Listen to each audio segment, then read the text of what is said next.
फसलों को कीटों से बचाने के लिए कृषि विभाग ने किसानों को किया सतर्क। बचाव के बताए उपाय।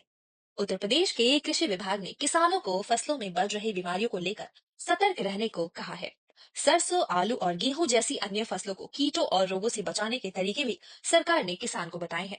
पहला, रसायनों का सीमित इस्तेमाल।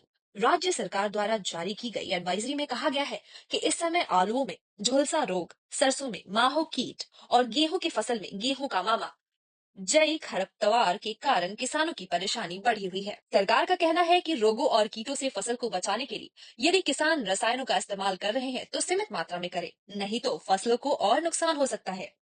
आलू की फसल में रोग की पहचान और निदान। आलू की फसलों में झुलसा रोग होने पर पत्तियों पर काले और भूरे रंग के धब्बे दिखने लगते हैं।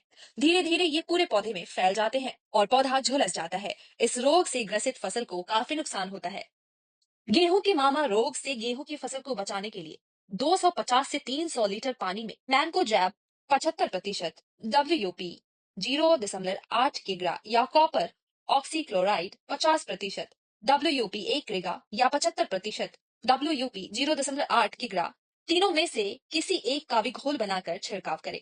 सरसों की फसल में कीटों की पहचान और बचाव के तरीके। सरसों की फसल पर भी तापमान में गिरावट होने पर कीटों का प्रकोप बढ़ जाता है। इससे पौधों को काफी नुकसान होता है।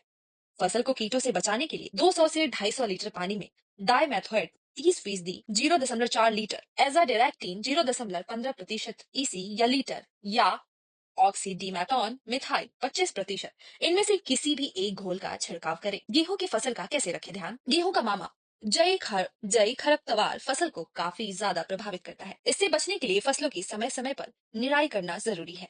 गेहूं की फसल को कीटों और रोगों से बचाने के लिए प्रति हेक्टेयर में सल्फोसल्फ्यूरॉन 75%, मेटासल्फोसल्फ्यूरॉन मिथाइल की 5% मात्रा को लगभग 500 से लेकर 600 लीटर पानी में घोलकर छिड़काव करें। इस घोल का हर 20 से 30 दिन में छिड़काव किया जा सकता है। Bureau report, times bull.